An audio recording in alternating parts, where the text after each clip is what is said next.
Hey guys, welcome back to my channel. I'm so sorry, I'm so ill, so you're gonna have to deal with this voice for now. I'm resting up and I wanted to just sit here and talk about 5 books that I would recommend to you as a big sister. My qualifications is that I have a little sister who is 7 years younger than me and a little brother who is 13 years younger than me. I feel like I take such pride in being a big sister. I think it hits more because in the Filipino language there is a word, it is ate, and that literally translates to big sister. However, you call any like older woman that isn't auntie level ate out of respect. I just feel like there's a big responsibility and a huge sign of respect for someone to call you ate. Like, if my brother and sister turned around and started calling me just Tasha, I think I would actually combust. Like, my brother and sister will always call me ate. Anyway, I have 5 book recommendations for you.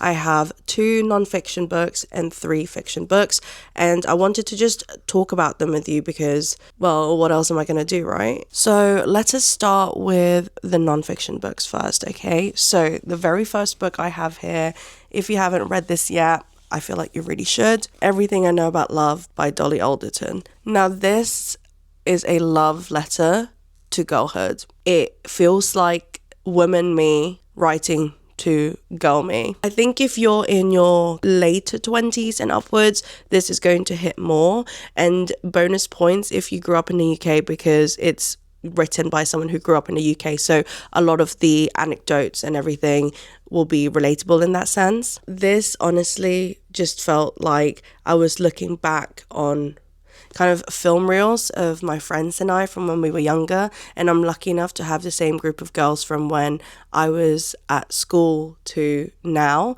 and you know, these are the same girls I'd be getting drunk at fields with, and then when we were off drinking age, we would then go to clubs and they would sneak me in because I was in a year below. And then now, you know, I get to hang out with them and their kids. And, you know, it's just kind of sharing so much of our lives with each other. Like, we have been with each other way longer than any of our husbands and boyfriends have been. And to see all those relationships blossom from the very beginning and, you know, just everybody growing up together. Girlhood and womanhood are one and the same. Womanhood just comes, I feel like, with more burdens and responsibilities and bills, and your time is not just your time anymore. And that is, you know, such is life. But I do think that when you read this book, it just makes you feel like, I love being a woman. I'm not even kidding. That's how I felt. So if there is a woman in your life, especially those who are, you know, the second part of coming of age, like not the 17, but the 27, you know, they're kind of trying to figure out everything as an adult woman, this book needs to be on their radar. Just trust me on this one. And the other nonfiction book I have here is Atomic Habits by James Clear. Everybody and their mamas know about this one because this is the it girl of self-help books, right? But what I love about it is that it's easily read, but at the same time, it leaves so much of the work to you outside of reading the book.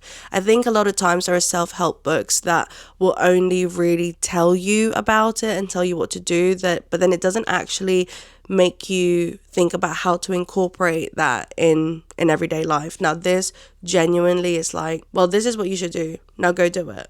I love how sustainable the habits that I have formed through it is. And I am someone who loves just acting on a whim, ADHD brain, okay? So for me, habits can be very good once I've implemented them, but my God, trying to get them in place is a struggle. If you are someone who is looking for a sustainable way to make your life better, because your habits will be for whatever they are, whether it's for eating well, whether it's for waking up early, going to bed, you know, everything. You go on TikTok and it's all about your nighttime routine, your skincare routine, your health routine, or whatever routine. These are all habits. So this is a wonderful book that would just help you dive a little bit deeper into what makes habit forming successful. Now, moving on to the fiction part of the book recommendations, let's start with my favorite romance book of all time. And dare I say, it seems to be generally the least liked Emily Henry book, and that is Happy Place. I could write an essay, a full dissertation on why this is a wonderful romance book. And I go to war. This is a hill I will die on, okay? That this is the best Emily Henry romance book. As a romance reader, I do love reading books to see the build up and the chase and all of this. And then at the end, they get together. And then you might get a prologue being like, oh my God, they literally have like a golden retriever, a baby, and a nice house. But Happy Place talks about that in between, okay? It talks about things that are tough, things that are real, and how relationships is something that you work on every day. Once the thrill of the chase is gone, once the honeymoon period is over, what does that look like and what does that need from you? And Happy Place is such a good book at showing you that. We follow Harriet and Wynne, who are, not a spoiler, literally the blurb. Harriet and Wynne were engaged. They broke up. They don't want to tell their friends because they're going on a final trip that they used to take every year. And, they're just, let's just pretend we're still together. So there's this fake engagement, but in like a really different way to what usual fake engagements look like. Second chance romance, there's forced proximity, a lot of my favorite tropes actually. With this, it's really good because there's no romance for the most part. It's literally just these two people trying to figure it out and trying to figure out whether they still love each other enough and what they actually need from each other. It's setting boundaries, it's setting standards, and knowing whether you can love someone more than you love yourself, or you can expect something from someone, and if they don't give that to you, it's okay to let that go.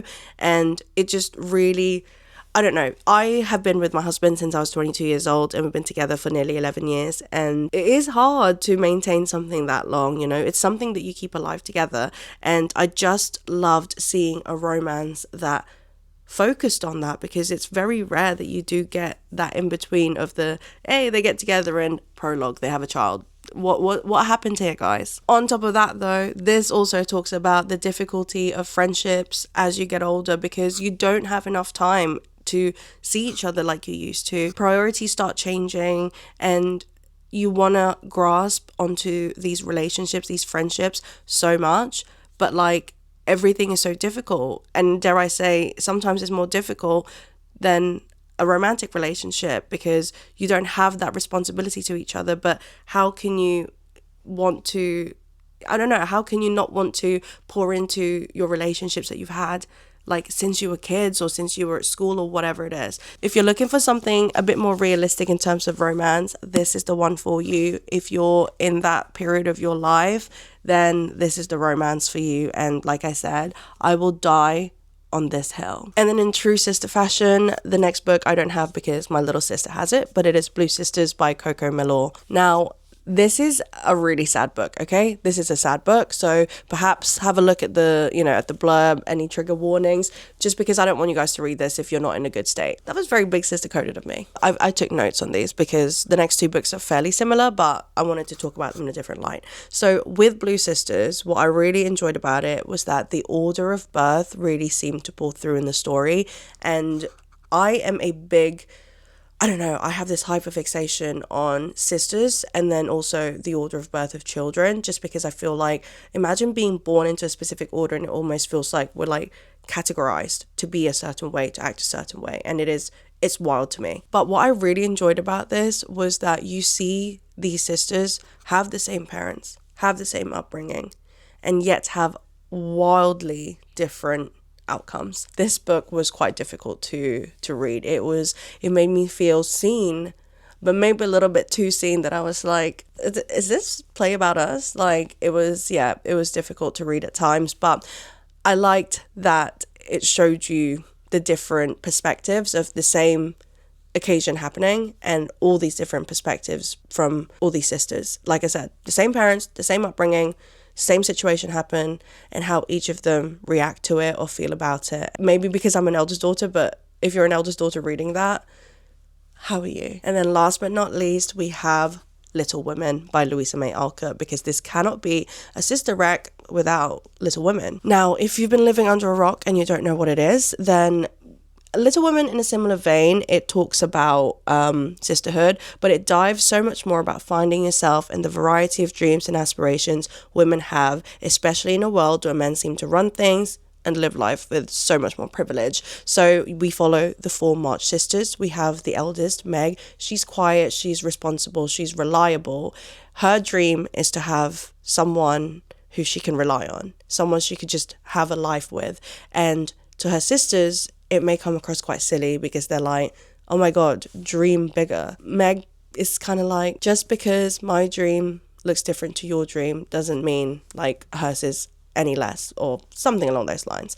And yeah, I think as an eldest daughter, she's always had to be reliable and dependable so that her other sisters could then go and do what they want to do.